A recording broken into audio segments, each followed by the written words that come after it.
Bust out your sick bag and your riding crop. Today we've got Nurgle versus SLAANESH in a gameplay battle video from Creative Assembly. Although the battle in and of itself isn't super interesting, there is a ton of information here. So without further ado, we're going to get started. As the video begins here, I'll just mention I'm going to do some unit comparisons for some of the new units, stat cards that we see.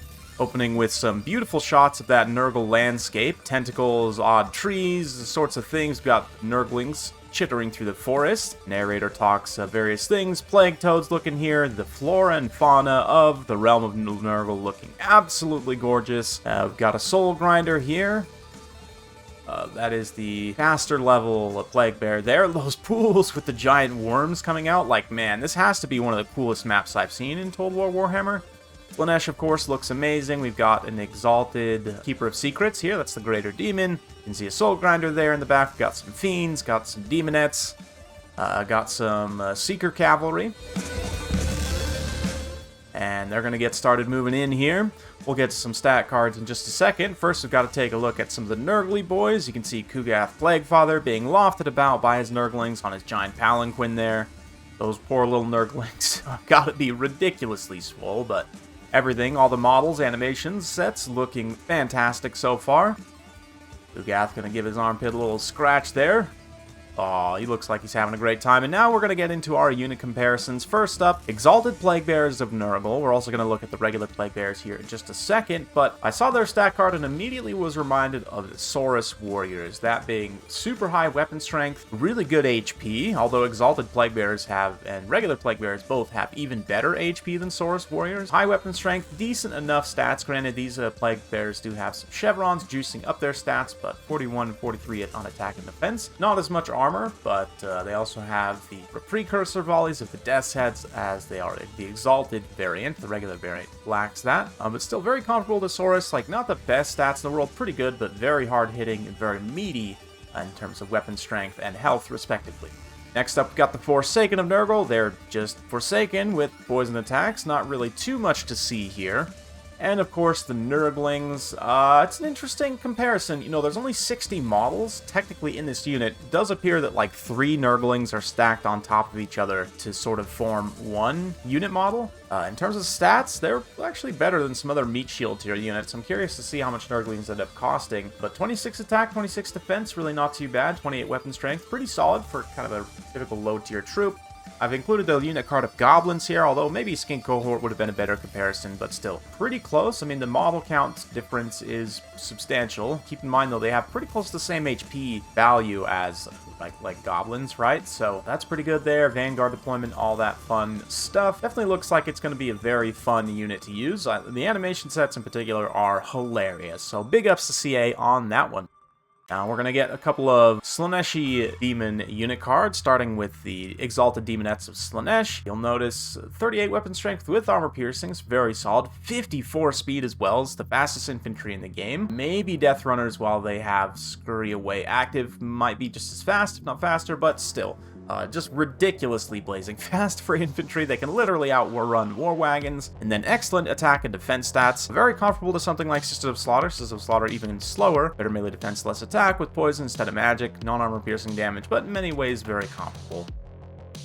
We also get the regular Demonettes of SLAANESH. I've included Witch Elves. Their stats are very similar on attack and defense. Although Demonettes are a little bit better on defense, again, armor piercing instead of anti-infantry. They have magic instead of Madness of Cain. But similarly low armor, and again, that blazing fast 54 speed. Definitely looks like they're going to be a lot of fun to play with. Could be potentially very squishy, but quite strong if used correctly. Now we're going to go next to the Plague Ridden. This is the hero level caster of the Plague Bears. Armor piercing damage, 370 weapon strength. When I looked at his stat line, considering he's just on foot as shown here, reminded me a lot of the Lore Master of Hoeth, sort of an infantry caster with armor piercing, pretty good combat stats. Obviously lacks anti-infantry, but has poison and magic, has a lot less armor than the Lore Master of Hoeth, and worse attack, although better defense, interestingly enough. Much better HP as well, which is to be expected, and carrying Lore of Death. Great. I mean, honestly, pretty solid character to take on foot, although he does have the mount options available to him, which we don't see here. Most likely those are going to be the better pick, but we'll have to see. All of it depends on cost, of course. And as he is right here, pretty formidable foot combatant. Definitely no pushover in terms of a caster, so nice to see that. Now we're going to get a nice charging animation of these two groups clashing into each other. I love the Nurgling animations, like rolling into a ball and then exploding.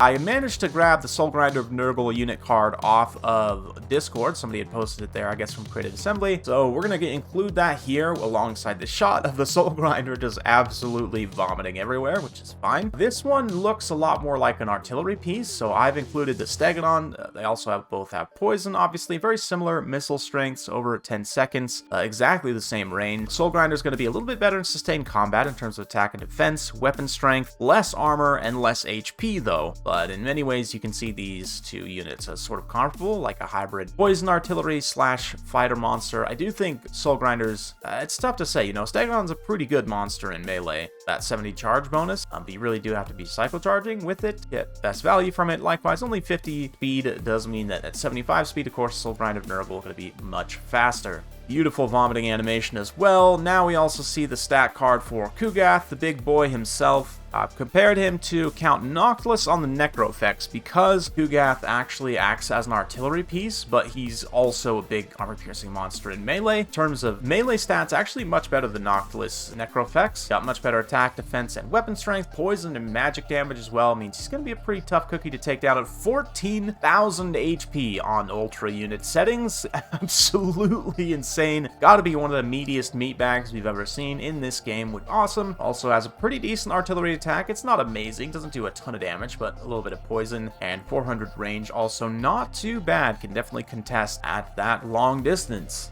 Now we're also going to see a few more regular Plague Bearers of Nurgle. Again, very much reminiscent of Saurus. A little bit less weapon strength than the Exalted, a little bit less stats. Don't have the Precursor Volley, but still very good weapon strength. Sort of middling attack and defense stats. Low armor, but really good HP. Again, absolute total meatbag war. Anyway, moving on, we've got a few Marauders. So Marauders of SLAANESH. These are the ones that have the big sort of crab claw attached to their arm, which apparently gives them anti-infantry at the cost of some defense. You can see there compared to the regular old Norskin Marauder, same weapon strength, but again, anti-infantry, a little bit better charge bonus on the SLAANESHs as well. Again, less defense, a little bit less melee attack. Leadership is hard to tell due to all the modifiers in battle, but same armor profile.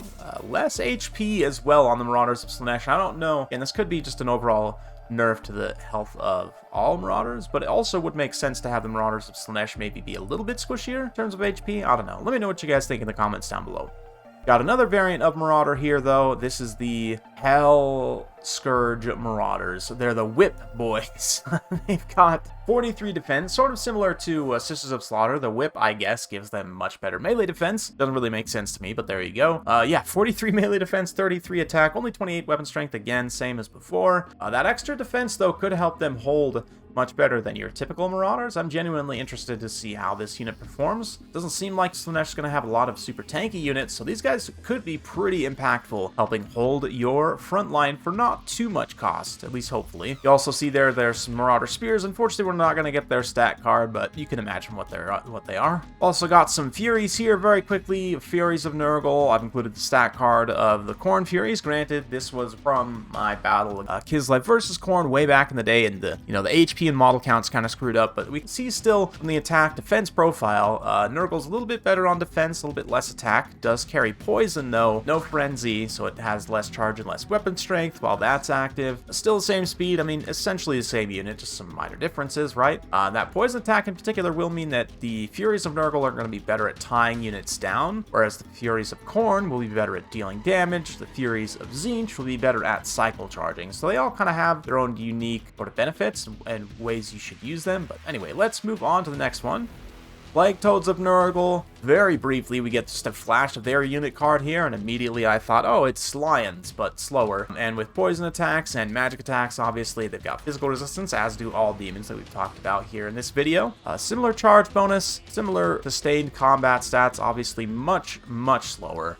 Will be a little bit tougher to hit and run with the Toads because they're slower speed, but still, very solid anti-infantry beast. You see those giant crab claw arm things? I guess that's what gives anti-infantry. Kugath gonna pluck out a nuclear belly belly button lint that is actually a Nurgling. Anyway, we get a few more unit cards here up next. Pox Riders of Nurgle. These are the dudes riding the Toads. I should have mentioned as well, the Toads do not have armor piercing like the Lions do. Pox Riders of Nurgle also probably the only monstrous cavalry in the game to not have armor piercing, which is a little bit odd, but there you go. 64 weapon strength with anti-infantry, poison magic damage. Again, not the best stats in the world. Then again, Demigryph Knights with lances don't actually have the best stats in the world either, but at least they have a good charge bonus and speed, whereas the Pox Riders sort of lack that. They should be pretty solid still, but that lack of armor piercing is interesting. I wonder if it'll go live like that, or if they'll end up giving them armor piercing at some point. Hard to say. At the very least, will provide you some mobility and mass to be able to deal with some infantry.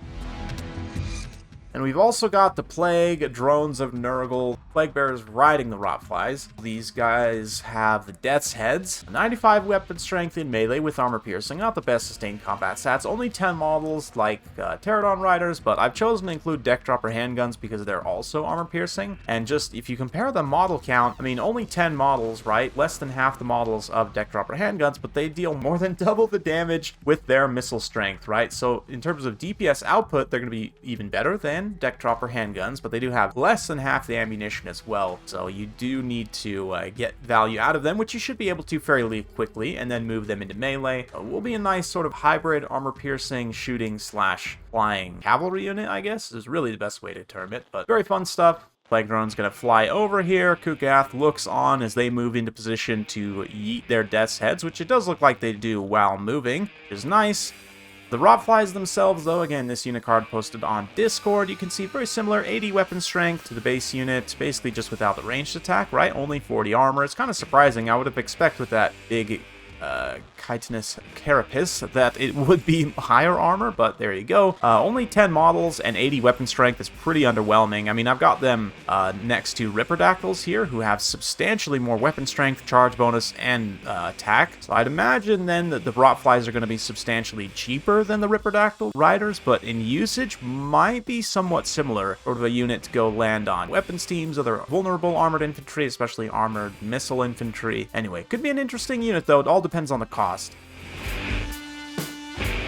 And you know what else has Death's Heads? Of course, the Exalted Plague Bearers. They're going to chuck theirs as the Plague Drones fly over. Soul Grinder unleashing its shots. There aren't many more unit cards to show, so mostly from here on out, we're just going to be watching the battle and some of the animations and spells unfold. Fury's coming down, looking great there. Marauders having a grand old time with the Plague Toads. Plague Toads should be great against unarmored factions.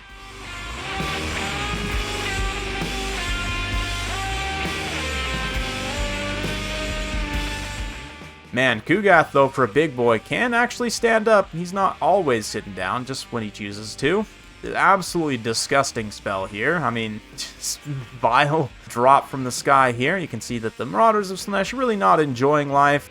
Demonettes as well, having a pretty hard time. Take a lot of damage here from the Plague Father. He's going to pluck another Nurgling out of his belly button and yeet it over there.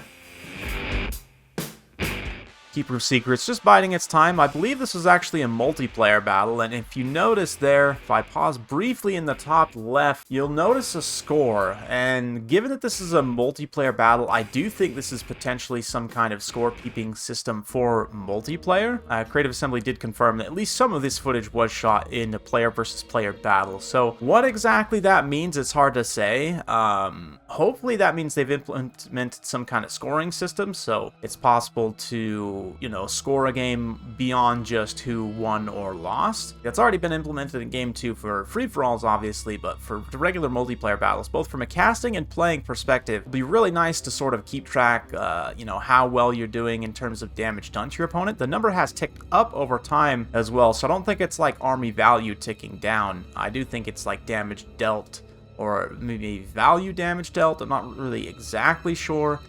Ticking up over time. Again, it could be some kind of other tertiary calculation of battle score or whatever, but very interesting nonetheless. Definitely good sign for multiplayer. Anyway, Keeper of Secret's going to go ahead and cast a spell here. Lash of SLAANESH. Nice little pendulum-like ability there. Going to do some damage, but will it be enough? The forces of SLAANESH definitely taking some damage. The Soul Grinder's going to move into melee here. Death's Heads dropping their heads. And I think those are SLAANESH spawn too, which I was hoping they would be full-on pink spawn, but it looks like they're more just boring. They're just fine. Kugath gonna summon up some bomb Nurglings. These Nurglings can move into combat and then explode, as you'll see here in just a minute. One of his special abilities is super fun, just genuinely very awesome. You can see that they, unlike the a bloated corpse, they don't explode on contact. It's activatable, so they can stay in combat for a little while. I'm wondering, I hope honestly that they would make that change for the bloated corpse as well, so that it is activatable rather than just detonating on contact. Big old explosion. It has to be one of the grossest and best spell animations in the game so far. Just absolutely vile. Keeper of Secret's gonna throw back that Soul Grinder, to be expected, but Kugath then gonna move over, use his big meaty feet. I mean, it almost looks like for some of his animations he's like kicking and stuff. And he also, you know, stands up, slaps a little bit. Keeper of Secrets falls. No one's really surprised. I mean, it was kind of set up to show off Nurgle's favor, right? But Crabclaw Marauder's going to run to the hills, and that should be victory for forces of Nurgle. So a lot of fun stuff here. Some great unit stats to look at. Again, nothing's finalized. Everything's still subject to change, but we do still kind of see the units' roles, which is quite interesting. A little bit of hints at multiplayer as well with the scoring system there. Definitely interested to learn more about that. But Nurgle's looking fantastic, as is SLAANESH. Once again, the artists have absolutely knocked it out of the park. Mechanically, things look pretty fun, too. I mean, obviously, balance remains to be seen. That's very much an open question still. In terms of mechanics and art, I think they're absolutely 100% nailing it. Let me know what you guys think down in the comments below. Hopefully you enjoyed this. If you do like this sort of content, be sure to like, subscribe, hit that bell notification button. Every time I upload a new video, you'll be notified. Thanks again. We'll see you next time.